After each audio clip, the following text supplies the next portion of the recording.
Մենք ձեր առաջարկը չենք մերժում, պարոն Աբրամյանի առաջարկը չենք մերժում, քվեարկենք հանձնաժողով ստեղծենք, եթե հանկարծ դուք ինչպես միշտ դեմ կլինեք, մենք դեմ չենք նաև լսումներին։ Իսկ ինչու ենք հանձնաժողով ստեղծում, միշտ ասում ենք, պարոն Հակոբյանն լավ օրից չի։ Բացի այդ, մենք մեր գործ թողած ձեր գործն ենք անում, արեք։ Ով է ձեզ խանգարում, օրինակ ճշտել տրանսպորտի գինը Երևանում ինքնարժեք ինչքան արժե։ Ես գիտեմ, որ 80 դրամ արժե։ Կանչեք տրանսպորտի հաշվարկանողներին, հիմնավորեք, որ 100 դրամից ավել է, ձեզ համար հիմնավորեք, որ 100 դրամից ավել է, թույլ տվեք թանկացնել։ Ես էլ ասում եմ, որ 100 դրամից ավել չի Երևանում տրանսպորտի երթուղայինների ինքնարժեքը։ Դրա համար ես ուզում եմ հանձնաժողով ստեղծեմ, որ ապացուցեմ, որ ավելացումը տրանսպորտի գնի, օրինակ եմ ասում, ավելացումը հիմնավորված չէ։ Երկրորդ, մենք ուզում ենք հանձնաժողով ստեղծել, որ կանչենք այստեղ այն մարդկանց, ովքեր դրա համար պատասխանատու են։ Մենք ենք ուզում ստեղծենք, որովհետև կառավարությունը ձեզնից չի վախենում։ Մեզնից վախենում է։ Որտեղ մենք հրապարակում ենք բոլոր այն բաները, ինչ որ գտնում ենք կամ ինչ որ հասարակությունն է դիմում։ Դուք այդ գործը չեք անում։ Հենց որ դուք այդ գործը անեք, գազի գնի, մինչև մենք սկսեցինք, դու գազի գնի չեք գա։ Հիմա նոր մեր առաջարկին ընդառաջ չեք գալիս, մարտի 1-ին ընդառաջ չեք գալ։ Դուք նախաձեռնություն վերցրեք մեծամասնությունը, եւ մենք կմնանք ավսայդում։ Դուք արեք, չեք անում, որովհետեւ դուք ազդեցություն չունեք կառավարության վրա։ Հակառակը, կառավարությունը ձեր վրա ազդեցություն ունի, եւ ձեզ թույլ չի տա մտնել այն դաշտը, որտեղ ձեզ չի կարելի մտնել։ Իսկ մեզ արգելող չկա։ Դրա համար ուզում ենք հանձնաժողով ստեղծենք եւ բացահայտենք բոլոր այն բաները, որի մասին ասեցի։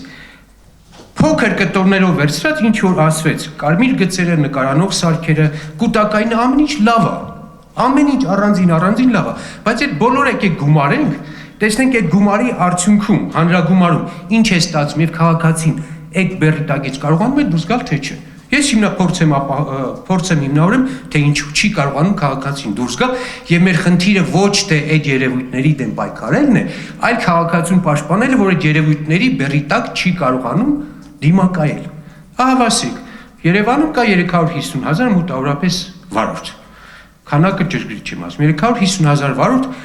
բոլորը առնվազն մեկ անգամ մի հատ տեղ զննման տակ են անցնում, մոտավորապես մինչև 50,000 դրամ միջինացված կարգով, մի հատ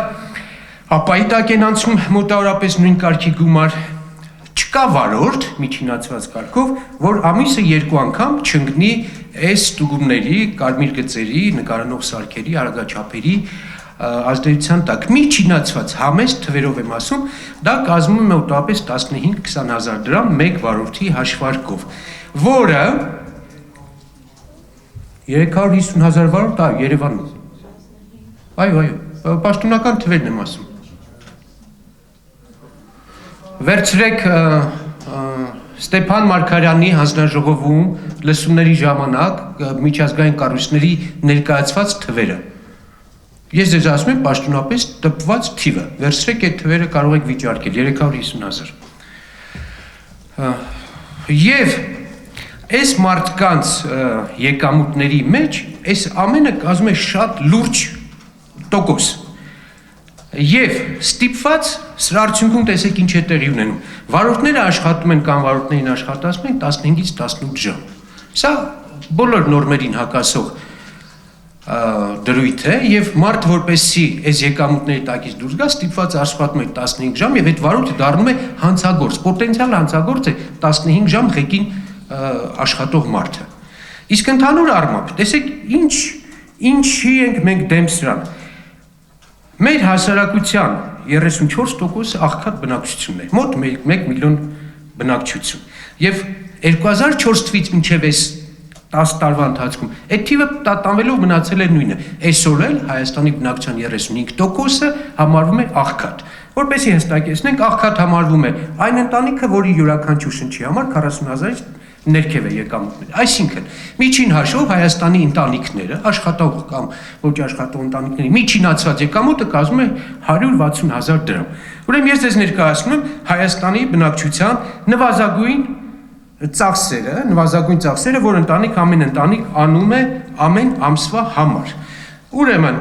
հարցումները ցույց են տալիս, որ քաղաքային բնակչության 49%-ը իր եկամուտները համարում է ընդամենը միայն բավարար անհրաժեշտ ծախսերի համար։ Այսինքն կեսը, իսկ միջինացված կարգով այդ թիվը կազմում է 48%, այսինքն Հայաստանի բնակչության 48%-ը իր եկամուտների այդքան մասը օգտագործում է միայն սննդի համար։ 30%-ը ծախսում է միայն սպասարկման համար։ Այսինքն մոտավորապես 70%-ը Հայաստանի բնակչության, մոտ 1 միլիոն բնակչությունը եկամուտների շուրջ 70-75%-ը պարտադիր նվազագույնի վրա է ծախսում եւ նրանք նշում են, որ գյուղաբնակների օրինակ 44%-ը միայն բավարարում է իր եկամուտները սննդամթերքի համար։ Սա ՄԱԿ-ի ուսումնասիրություններն են Հայաստանում անցկացված։ ՄԱԿ-ի մարդու հիմնադրամի բնակչության հիմնադրամի ուսումնասիրություններ։ Չի բավարարում ընդհանրապես անգամ սննդի համար եկամուտները 12%-ի մոտ։ Եվ բավարար է պատասխանել հարցումներին ընդամենը 5.2%-ը, այսինքն հարցվածքների ընդամենը 5%-ն է նշում, որ իր եկամուտները բավարարում են իր նվազագույն ծախսերին։ Սա է մեր սոցիալ-տնտեսական իրական վիճակը։ Եվ ես ձեզ ներկայացնեմ աշխատավարձերի հարաբերակցությունը, որպեսզի տեսնեք, որ այս տուգանքների չափը ուղղակիորեն չէր կարելի կիրառել այս ժողովրդի վրա։ 200,000 դրամից ավել Հայաստանում աշխատավարձ ստանում է մոտավորապես 1.2-1.3%-ը։ 150-ից մինչև 200,000 աշխատավարձ ստանում է 3.5-4%-ը։ 100,000-ից 150,000 մոտավորապես 10%-ը, 75,000-ից 100,000 դրամ ստանում է մոտավորապես բնակչության 20%-ը, 50-ից 75,000 մոտավորապես 17-18%-ը եւ մոտ կեսը 48-49%-ը ստանում է 50,000-ից հետ ներքև աշխատավարձ։ Հիմա, այսինքն այս կես բնակչության վրա դուք կիրառում եք ապա տուգանք, տեղ զննում, կարմիր գծեր եւ այլն, որի տակից իսկապես քաղաքացին դուրս չի գալիս։ Հիմա սրան գումարեք, ես մի հատ էլ աղքատության թվեր ասեմ, որ տեսնեք թե ինչ խայտառակ վիճակ է մեր մոտ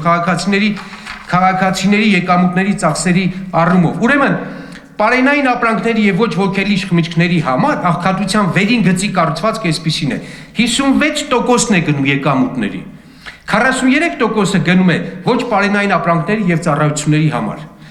Իսկ աղքատության ստորին գծի կառուցվածքը ավելի խայտառակ է։ Հետևյալն է, ոչ պարենային ապրանքների համար եւ ծառայությունների համար այս խեղճ ժողովրդի այդ 1 միլիոնի մասին է 69%-ը գնում է ոչ պարենային ապրանքների վրա, ներողություն, պարենային եւ ոչ ոգելիչ խմիչքի վրա, իսկ 31%-ը գնում է ոչ պարենային եւ ծառայությունների վրա։ Այս ինչ դազաբեր ենք դնում սրանց վրա։ Այս է մեր վիճակը։ Մենք չենք ասում թե կարմիր գիծը սխալ է կամ նկարահանող սարքը սխալ է։ Մենք ասում ենք այս բերի տակից Հայաստանի քաղաքացին դուրս չի գալի։ Հիմա դուք պատկերացրեք այս քաղաքացուն հանկարծ հիվանդանոց հանգնում, հանկարծ հարսանիքի կամ մահվան խնդիր առաջանում։ Հանկարծ ուսման վճարի խնդիր առաջանում։ Ո՞նց է դուրս գալու, եթե ինքը պարտադիր նվազագույնի տակից դուրս չի գալիս։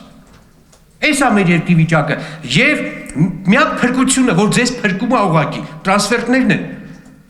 Մեր տրանսֆերտները կազմում է համախառը ներքին արդյունքի 30%-ը։ Թիվ եմ հրապարակում գնացեք հակառակն ասեք, ձեր պաշտոնական թվերը ուրիշ է։ Ես ասում եմ համաշխարհային բանկի թվերը։ Համախառը ներքին արդյունքի մինչև 30%-ը մեր ստացող տրանսֆերտներն են։ $2 միլիարդ միայն պաշտոնականը, 85% միայն Ռուսաստանից։ Եթե սա չլինի, կառավարությունը ձեր ժողովուրդը ձեր գլուխը կջարդի ուղղակի։ Որովհետև այս տրանսֆերտները ուղղակի փրկում են դեղի փողն այդտեղ դուրս գալիս տրանսպորտի, կոշիկի եւ այլնի փողը։ Այլ կերպ սոցիալական բունտը անխուսափելի կլներ Հայաստանում, բայց չի կարելի հույս կապել, թե Հայաստանում սոցիալական բունտ չի լինելու։ Դուք ինքներդ եք նպաստում սոցիալական բունտին։ Ինքներդ այսպես ուղղաձիգ տանում եք կամ ժողովուրդը պետք է արտագաղթի, կամ սոցիալական բունտի գնա։ Մենք դուք երբեմն նաև հաշվարկ եք անում, որ մենք չենք տանի սոցիալական բունտի։ Մենք միշտ չէ, որ չենք տանի սոցիալական բունտի։ Համբերությունը չափ սահման ունի, այսքան արտագաղթել եք տալիս, այսքան խեղճացնել եք տալիս ու անընդհատ եք բեռ ավելացնելով եւ ում հաշվին, ում ընտանիքի հաշվին, չգիտենք ուրա գնում։ Մի օր դուք ըմբոստանալու եք, թե չէ։ Ինչի՞ պիտի ամբողջ Հայաստանի բնակչության համախառն ներքին արդյունքի 50-55% 10-15 ընտանիքի բավարարի։ Ինչի՞։ Ո՞նց։ Այդպես է թե չէ։ 10-15 ընտանիք համախառն ներքին արդյունքի կեսից ավելին տիրապետում է։ Այս է մեր սոցիալական քաղաքականությունը։ 5-ից 6-7%-ը որ այս երկրում կարողանում է ապրել։ Իսկ միջին խավ բացարձակ գոյություն չունի։ Բացարձակ գոյություն չունի միջին խավ։ Կա մեծամասնություն աղքատ խավ եւ մի խավ, որը կարողանում է բոլոր խնդիրները լուծել եւ տիրապետել նրանց։ Իսկ մնացած ուղղակի խուսափում է Հայաստանից դուրս գալիս։ Շնորհակալություն, մենք իհարկե կողմ ենք քվեարկելու այս նախագծին։